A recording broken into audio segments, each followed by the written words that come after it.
You're listening to the We Are Libertarians Podcast Network. Find all of our shows at wearelibertarians.com. This episode is brought to you by Shopify. Forget the frustration of picking commerce platforms when you switch your business to Shopify, the global commerce platform that supercharges your selling wherever you sell. With Shopify, you'll harness the same intuitive features, trusted apps, and powerful analytics used by the world's leading brands. Sign up today for your $1 per month trial period at shopify.com/tech, all lowercase. That's shopify.com/tech. What's the song you're singing? And we're back. Hi, this is the Hump Day Nooner. What do we do? Pretend like we haven't started already? Yes. Okay. Hi, this is Josh with today's Bob and Tom Hump Day Nooner. I'm here with Mr. Chris Spangle, who normally moderates these. He'll usually asks the questions that you send into us. Josh, it's a pleasure to participate in the lowest rated nooner of all time. Yeah. Oh, well, we're happy to have you. Thank you.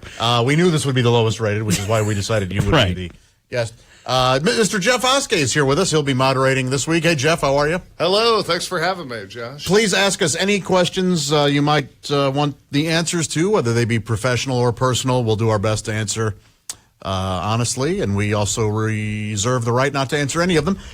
Chris, for those of you who may not know, Chris Spangle is the web director for the Bob and Tom Show. Tell us a little bit about what that entails. So up until last year, I was hired 5 years ago almost, and I do everything online. So we have a VIP service. I manage all that, all the social media, all the video, audio editing, anything. When you see it online, it's under my purview. And along came Jeff Oskey and Bailey McComas last year, and now we have a nice little team of three, and we produce all the videos and get to do a lot more. And so it's our job to fix problems, to edit video, to make you laugh online. So that is the main thrust of what I do. And I know that you guys have made a real big push this year and last year, and we've got a lot of great digital content. I would almost call it original programming, because we're going to have weekly, monthly, whatever episodes of things coming up. Yes. Well, all to be not TBA. Yeah. So it'll be a lot of fun. So please keep checking out the website and the app and all our social media platforms where Chris, Jeff, and Bailey do some amazing work. And let's get to the questions if we've got some coming in. Okay. Into the mic. James would like to know, Chris, how is the post-divorce life going for you? All right, so I was the subject of an infamous lunch, one of Tom's finest moments. So previously, his most embarrassing lunch moment, he had been out with Chick, and he told a waitress that she looked like NASCAR driver Jimmy Spencer, which he has observed is apparently not a compliment. You're right. So I had been on the staff about 1 month when I got divorced, and she had told me. So the next day I emailed Tom, and I said, I'm getting divorced, so I'm going to need to be on our insurance. And Tom thought he was the last to know. So we went out to what Tom calls a fun lunch, and it's a bunch of people, Chick's there. I was there. Were you there? Yeah, okay. Everybody, Christy, Chick, all of them, which is rare to get everybody at lunch. So it was really like a big deal. A good 15 people or so? Easily. Yeah. And so it was a sushi restaurant and a hibachi restaurant. And so Tom was at one end of the U. I was a little late because I had some work to do. And I showed up and I sat by myself at an opposite part of the table. And Tom, at one point, sees me sitting there alone, leans back in his chair and starts laughing. Boy, you look lonely over there. Is that because your wife told you to get out of the house? Now, I immediately go white because I know what he just did, and nobody else in the room knew except Vibert. And so they thought, get out of the house. And he goes, have you found a new apartment yet? And so he digs deeper. And he digs deeper. Then Christy goes, are you getting divorced? And I go, yeah. And Chick goes, jeez! He was so mad. They all turned to Tom and they start screaming at him. And he and I are howling. Like we both, to this day, I think it's one of the funniest things that's ever happened in my life. And so it became a topic of conversation. But the first 2 years of a divorce really, really, really suck. Oskay, I think you've been divorced, haven't you? A couple times. Yeah, it sucks initially, but it has been one of the best things ever because it really forces you to examine your life, and you become a better person because of it. So I really enjoyed the divorced life. Okay, Josh, have you figured out the difference between donuts and muffins yet? Daniel would like to know. I'm glad you brought this up, Daniel. Last week we had a bit of a controversy where I was giving my donut hierarchy, which I'll run through it again. Mm-hmm. Custard filled with chocolate icing. Jelly with glaze, not powdered sugar. And then I said cinnamon bun. Now, come to find out, and then there was a big argument about whether or not a cinnamon bun was a donut. And I said, yes, I'm not talking about the Cinnabon cinnamon bun. I'm talking more of a cinnamon roll that you get at Krispy Kreme. I've been told that I am correct because there's a donut called a Pershing, P-E-R-S-H-I-N-G, that is a cinnamon bun, but it's made with donut dough. Okay. That is what I'm talking about. Rectified. So, and I think most people knew that's what I was talking about. You liar, you incredible liar. You How were am I a talking liar? about cinnamon buns. You were not talking about a Pershing. Yes, I was. I have come to find Who knew out. the name Pershing? Luckily, we have a savvy listener that knew what a Pershing was and told me the name of it.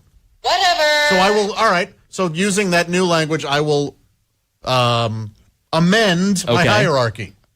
Custard filled with chocolate icing, jelly glazed, not powdered sugar, Pershing. Josh, you couldn't be more wrong about this. But I've just... It all right. goes glazed. Oh, you're talking about I'm just my talking about area. mine. Okay. It goes glazed donut, just the classic glazed donut. It goes the apple cinnamon donut, the applesauce donut, and then the blueberry cake donut, and then the chocolate covered yeast. That's the official hierarchy of donuts. So your hierarchy has 4. Yeah. Am I supposed to have 5? No, I only had 3. Oh, okay. Well, Which- I'm fatter than you. Which You're leads one to, donut fatter. which leads to this question from Raymond. Who has the fattest story? All right. Well, I guess that we would have to talk about the fattest things we've done then. You go first because you're a known quantity, and I need some time to think about mine. The fattest thing I've ever done probably was when I bonged a bowl of cereal. We took a beer bong and filled it with Lucky Charms and then milk, and then I tried to bong the bowl of cereal. But what happened was the cereal just stayed stuck to the funnel, and the milk shot into my body at 90 miles per hour. And so I just bonged milk because the cereal did not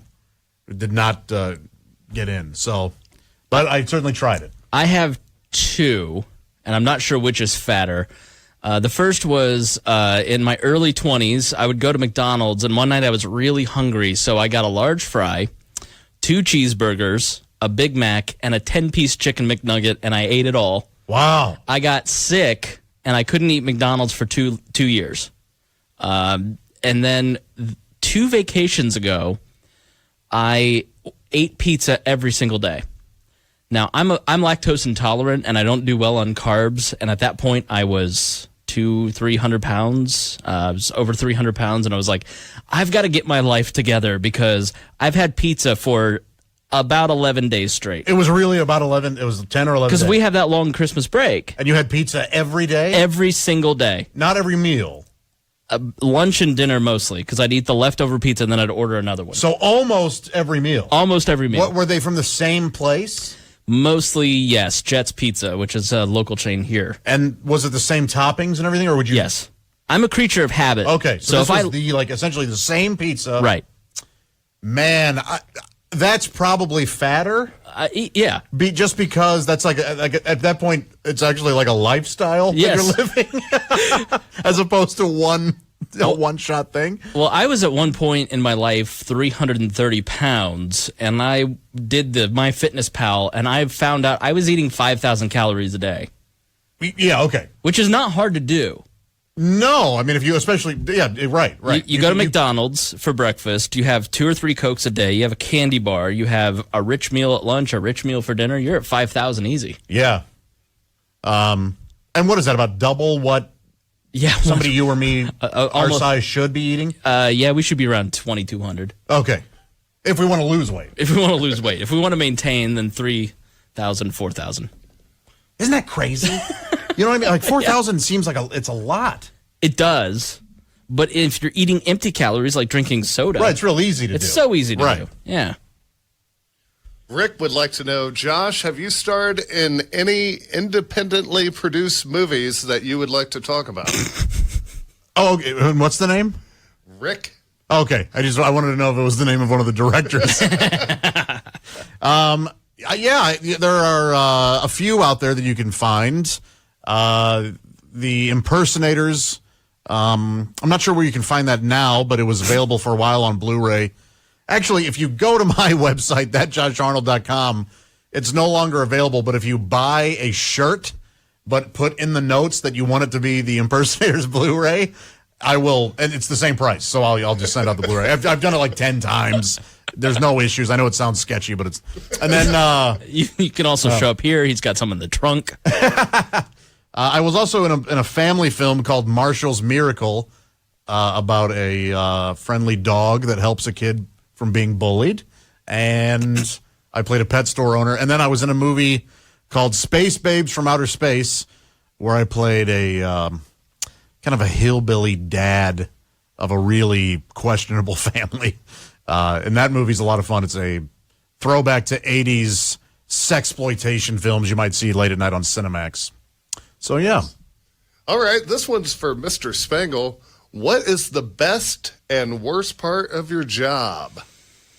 Well, Jeff and Josh, I would say there's 2 things that I really love about this job. The first are the people that I work with. And I know that's cliche, but I really enjoy the people that we have around here. Like yesterday, we were talking about stuff that we want to do. It turned into like a fun hour-long chat session in the green room, and it's just nice to work with people that you like, and there's nobody here that, except Grace, that I really fight with all the time, and I'd say that jokingly. And the second is when I was a kid, I wanted to work here, and I never ever expected that I would ever meet Bob or Tom, let alone work here. So it's a lifelong dream fulfilled, and I always wanted to go into broadcasting. I always wanted to go into media production. And so working at the Bob and Tom show, like working for Tom, here, watching how he crafts content, how he's built the staff, how Jeff thinks as a writer, and how that affects video, how you write comedy and movies. You know, working with a group of really talented people, Dean, you know, has always been influential in a lot of that too. And I know I'm leaving everybody out, but learning every aspect of the media business has been the best part about it, other than the people, because I really feel like I'm getting an education that you couldn't get anywhere else that I'll use for the rest of my career. And I'm 34, but I expect to, you know, work for longer than the next 2 years. So that's probably the best part. The worst part used to be the schedule, because I would come in at 6, and I don't come in at 6 anymore. I work the longer full day shift, and fortunately have shoved all the early morning duties off to Bailey and Oskay. That was the worst part, because you never really feel like a normal person. Like Josh is zoned out right now. Like, and it's no, I'm listening. When I listen to somebody, I don't look at. If you want to know when I'm not listening to you, it's when I'm staring at you. I fake it. So, well, I have great eyes. So I would say that. Man, I don't know. I think there's really not a lot about this job. I used to do construction cleanup, and so my job was carrying around buckets and working on construction sites, and that gives you a lot of perspective. This isn't really work. All right, this is for both of you. Lighten it up a little. Josh, you're a real Bigfoot guy. Have either of you ever been out on a hunt for Bigfoot? I've not. No. Is Bigfoot code? No, okay.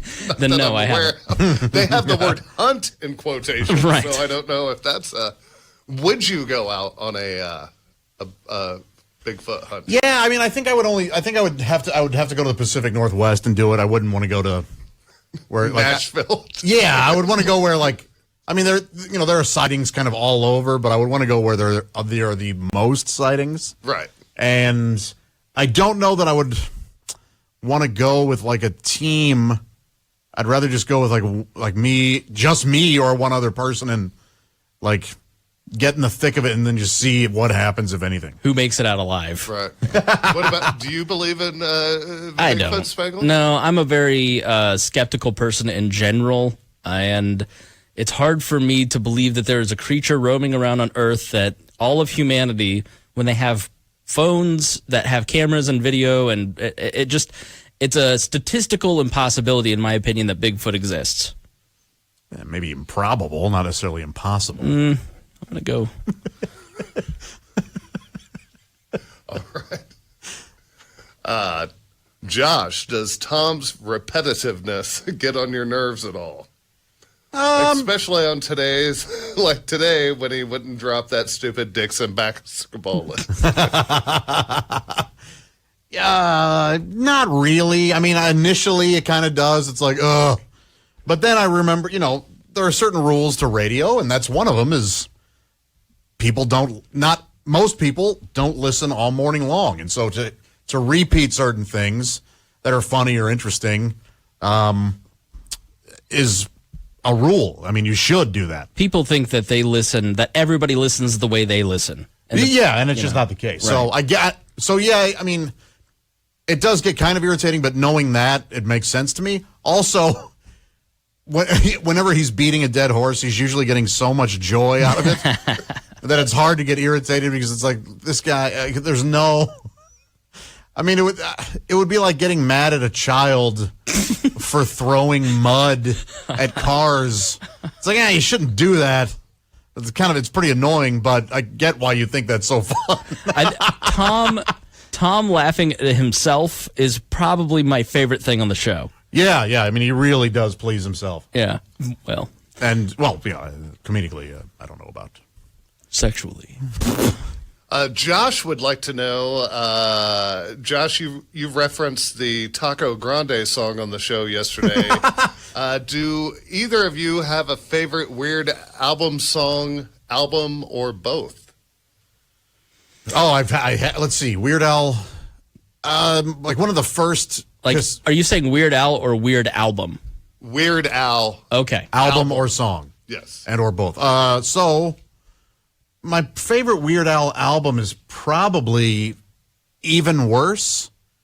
It has Fat on it. It has Stuck in a Closet with Vanna White. I think that was right. Sorry, Jeff. I don't know if you remember that, Chestnut. I remember buying that cassette tape and just wearing it out. Right. Song, that's tough. Man, I'd have to think harder on song. Oh, you know what? One of them is one of his latest ones. It was a parody of that Robin Thicke song. Yeah, that was really good. And I recommend watching the video because the words are so fast that when you watch it's just about grammatical errors and emails and texts. It's really funny. I forget exactly what it's called. Word crimes. Yeah, thank you. Yeah, word crimes. Yeah. It's so good. Oh, yeah. I love really well done. Was this Christy that asked? No, this was Josh. Josh, okay. I'm not... I wouldn't say that I have any Weird Al albums that I've bought since I was 13. Right. But when I was a kid, Fat was one of the funniest things I'd ever seen in my life. I would tape it on a VHS and I'd watch it over and over and over because as a 5-year-old, there was nothing funnier than watching him expand in that Fat video. So I'd say that one.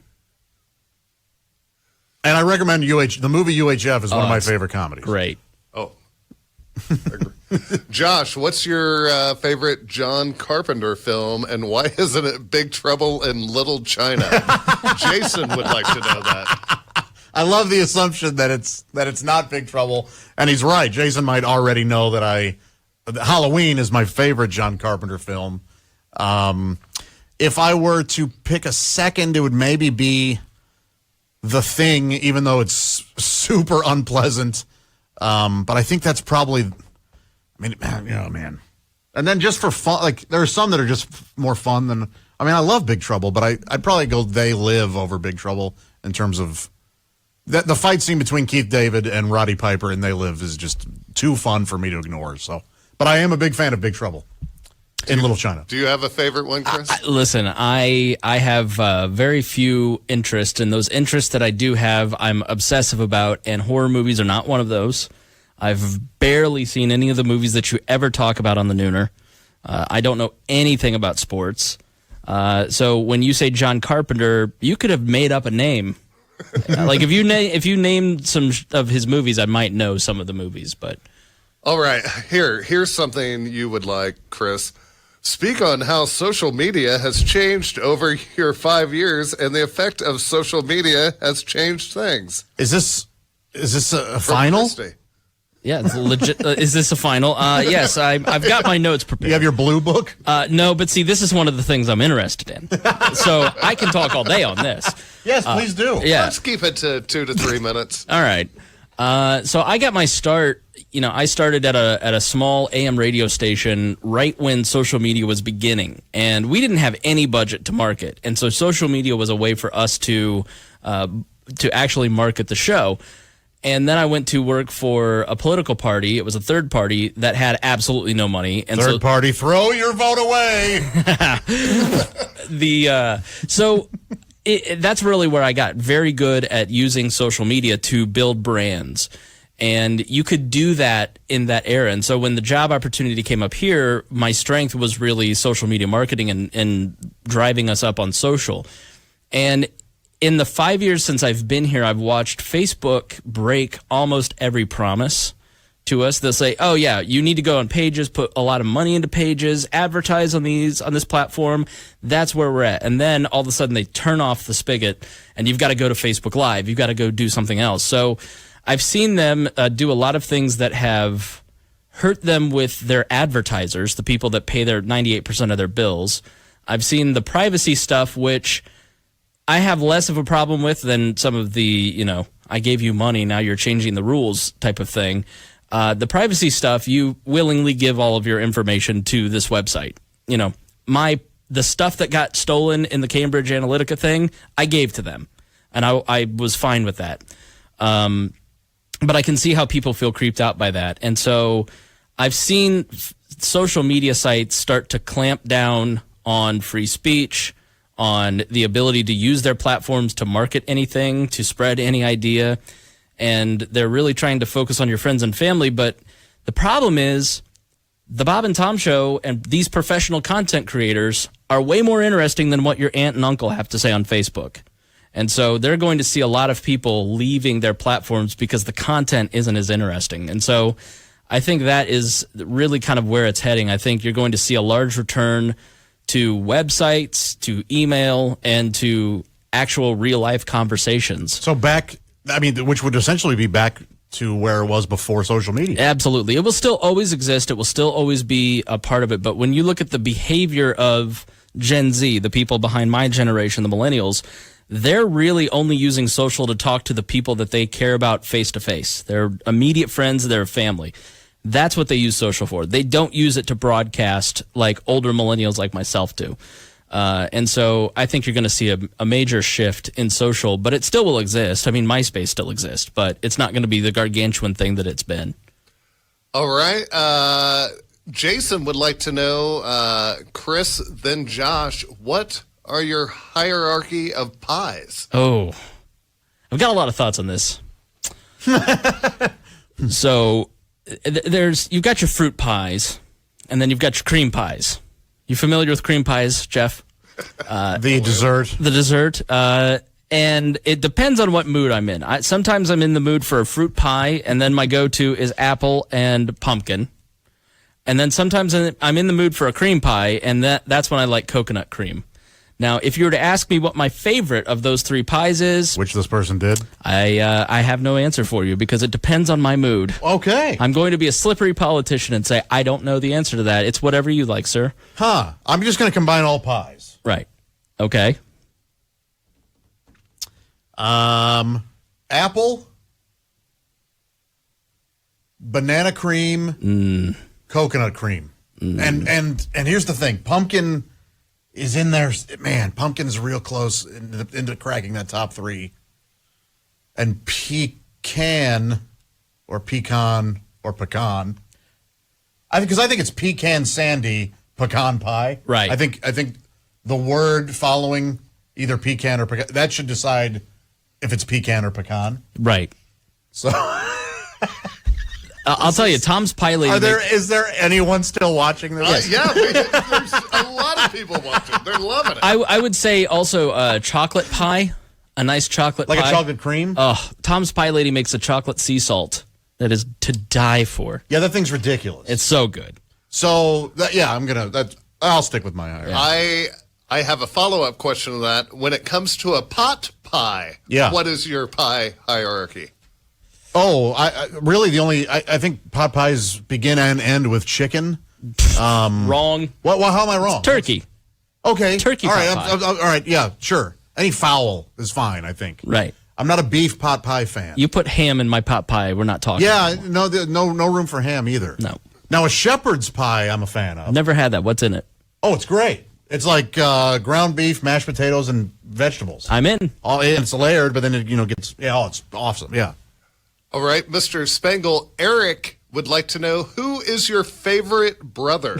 Okay. And real quick, Cheesecake Factory has a mean shepherd's pie. Okay. I really recommend it. Don't like cheesecake. There's no cheesecake in the shepherd's pie at Cheesecake Factory. Right. Okay. So my brother's name is Eric, and I have a sister, Jessica. And is that why it says Eric Spangle? Who's Right. your favorite brother? Is Eric the one who thought I was mad at him? Yes. I wasn't, Eric. I was being So silly. every week, as I moderate, I have a large group of online friends who like to troll the Nooner comment section, asking questions. What do you think of Chris Spangle? And then they go, "Why do you never answer my questions?" I go, "Because no one cares about me." And Eric is one of those people who's always trying to get Josh to talk about him. So, Eric wants me to talk about him? literally every week, Eric asks an Eric and Chris related question. Gotcha. Eric, you're a fine man, and I'm a fan of yours. Is that enough for him? I'm sure that's enough. All right. Alethea I know. would like to know, for each of you, favorite superhero and why? Either Spawn. I love Spawn because it's so dark and he's so tortured. Batman is probably my mainstream.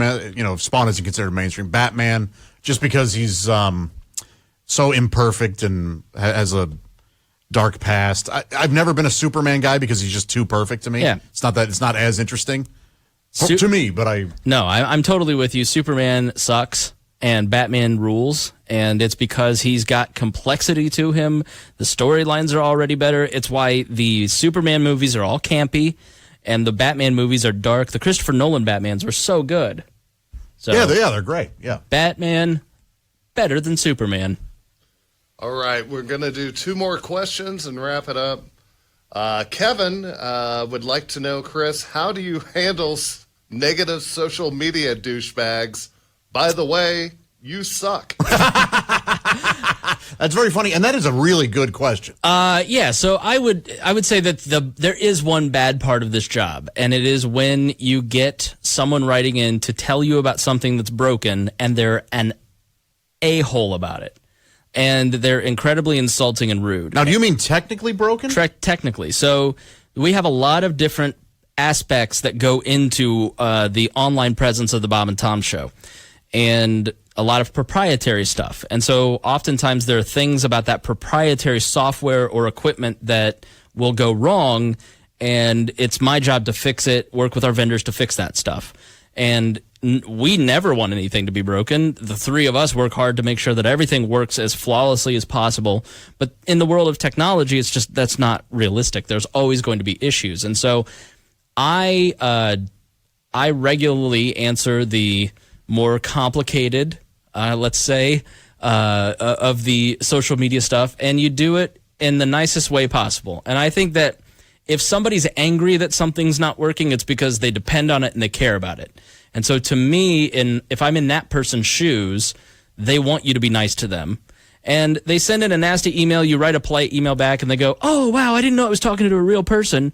And so I think that anytime you're writing customer service of any business, realize there's a person on the other end, and you don't need to be rude about it. And if they're, I just try to answer everyone with kindness. We get all kinds of comments. Every time you make a joke about killing an animal or something on air, hey, I'm sorry, we try to be respectful, all that kind of stuff. I mean, that's misunderstood. And none of us, I think, are ever out to hurt anybody's feelings or ever. There's never any malice behind. Well, even if I get really upset about, a song that all of us in here will get real passionate about. That song sucks. Half the time we're not that passionate about it. One thing I've learned is that when you have this enormous sample size of people, right, and people are sharing opinions or putting themselves out there, there's going to be people who go, I'm offended by that, or I'm mad about that, or we do a lot of news stories, and sometimes we get notes from the family back, and I'm sorry that we made fun of your family member, for instance. We certainly never intend to hurt any of those people. It's just right. It's just like a statistical improbability that you're not going to say something on air that won't cause a problem. Yeah, I mean, and so I will. Chick is good. He and I will both make jokes about, say a sad animal story or something. Right. And the joke is not that we're laughing that an animal was hurt or that. The joke is, why would we ever bring it up? Right. What are we doing? And it's really just to try to get Tom and Christy upset. What I mean? We're going for in the room. But of course, if people think that Chick McGee, who's like the biggest animal lover I've ever met in my life, really wants animals hurt, they just don't know. They're just not getting it. Yeah. All right, we're going to end on this question right here because multiple women have now questioned. Kathy and Christy would both like to know, boxers, briefs, or commando? We'll start with Josh. Boxers during the day. I sleep commando. I wear briefs during the day because I like a nice control. And then I wear boxers around the house, and I sleep nude. All righty. Fascinating. I feel like that's a wrong way to end. I have a follow-up to right. the earlier question about social media. Okay. And I know we're trying to wrap this up. No, you're fine. So how do you handle people who criticize the show? I've had sort of an evolution personally because I took it really personally in the beginning.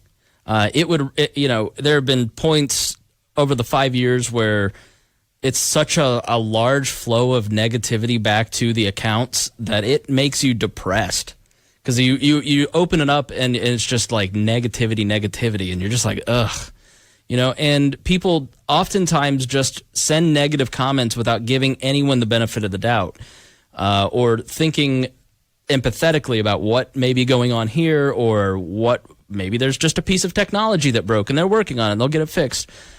So early on, I took it really personally because I really I have such a love and an affinity for this show. I've listened my entire life, and I really greatly respect Tom and everybody that works here, like Chick, Christy, you, and all my coworkers. So it's tough sometimes to see your friends get criticized. But you have to realize that sometimes when people make those comments, they're commenting from a place of negativity because things in their life aren't great, and they really just need you to be nice to them. And if you're nice, but now I'm at a point where it's just part of the job, and you just kind of, you really kind of have to work through it and go, this person's not trying to be mean. They're not. They're really just passionate about the show, and you should respect that. So yeah, it's that's part of interesting, it. Isn't it? And you have to just realize that there's so many different types of people in the world. It doesn't matter how likable Josh Arnold is. There's people who aren't going to like Josh Arnold. Yeah, for sure. And having been on air and in broadcast myself in the past, I learned that lesson early, and I think that background kind of helps me with social media because we want communication with the show. We started a Facebook group because we want to have a better relationship with our fans. We start multiple Twitter accounts, and you talk to people on Twitter, we tweet, because we want to connect with the audience. And when you do that, when you put yourself out there, you're going to get some bad apples. But by and large, once you actually engage the people who are being negative, they're really actually pretty decent people. I mean, they're very nice. You just have to kind of go, all right, let's step back. Let me wait a day and respond if it's really harsh. Josh, how do you feel that you deal? Do you ever get that like on Twitter? I know you're active on Twitter. How do you deal with anyone being negative towards you? A couple different ways. Sometimes I'm kind of a believer in only acknowledging people who are interested in spreading positive vibes. So sometimes I'll just flat out ignore it, and I'll just remember, I'm not forever. And sometimes I'll respond, hey, that's no worries if you're not a fan of mine. I get it. Not everybody's going to be. Thanks, but keep listening because Chick and Tom and Christy are great. That kind of, because it's the truth. Like, you don't have to like. I mean, right. Part of the show is ball busting. And so right, and people want to get in on it. They're just not as good as Chick and Josh are. That's another thing is like people will sometimes I'll go, oh, geez. And then it'll take me saying, oh, no, wait. This person's just trying to match the tone of the conversation. That like they're trying to bust balls like we are to each other. So a lot of times, if sometimes I have a question, and this honestly takes more time than I want it to, I'll go and look and see if they follow me. And if they do, it's like, all right, they're probably just giving me a hard time. They're not. I mean, if they took the time to follow me, they probably don't hate me. Right. So they're probably just joking around. And I give them the benefit of the doubt. I have gone off because sometimes, at the end of the day, or you have a bad day or whatever, and one comment will send you over the edge. I have responded negatively in turn, and I've never felt good about it. And I've given way too much credence to it. That's my biggest issue. I try not to give any credence to it anymore. I haven't been on Twitter the last 3 days, and I don't miss it at all. Like I really like talking to fans on the show, but I'm wrestling with social media right now. And I saw at the beginning of the year the most common New Year's resolution was to get off of social media. And I made a concerted effort to limit my social media time, to limit my time on my phone, because I've learned that can be an addiction and there's aspects to it. But my friends who have gone off of Facebook completely or gone off of Twitter completely, they're like, I'm so much happier. And I've found that with various sites. I'd say you don't really miss a lot if you're not on social media. You don't. I miss the people who send in nice stuff. Yeah, well, and jokes, and even I mean, I miss, but I'm only on Twitter and Instagram. I got rid of everything else, and so I do like them, but at the same time, but I haven't missed it being on them. I'd say if I had a hierarchy of social media rules, number one would give people the benefit of the doubt and really think about what you say before you hit send, because ultimately you have to think about every statement you put online as a reflection of your personal values. And I think this is big in politics too, where people say things that if they were looking at the person, they wouldn't say that. So I think give people the benefit of the doubt and try and, when you use negativity and criticism, use it wisely. Number two is don't be unnecessarily mean. I think there are times when people say things about the people in this room, and I look at it and I go, why do you have to be so rude about that person? This is just like something they can't even change about themselves. So why would you say that?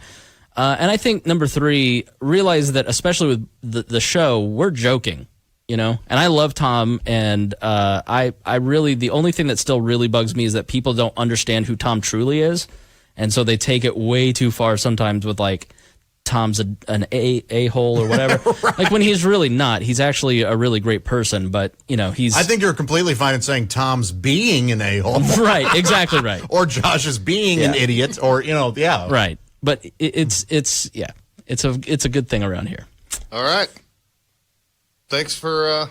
Thanks, Jeff. Yeah, thanks very much, Jeff. Thank you guys, and thanks so much for everybody who tunes in live and later on YouTube and all that good stuff. Really appreciate you taking the time and asking some questions and watching these. Chris, thanks so much for joining us, man. Thank you. Yeah, we put these on the podcast. We have a free podcast feed, so look in Apple, Google Play, anywhere where podcasts are sold, and you can get the podcast, or at bobandtom.fireside.fm. Great. And subscribe. You can listen to all the Nooners, plus all kinds of great clips. Lots of clips. Yes, and regardless of whether or not we get back to you on social media which we definitely do try to do. We really appreciate everybody who's thousands of messages a week, so we read everything. We just can't always respond, is the way I'd put it. So, yep, just be patient with us, but we definitely appreciate all of you very, very much. So thanks so much, guys. We'll see you next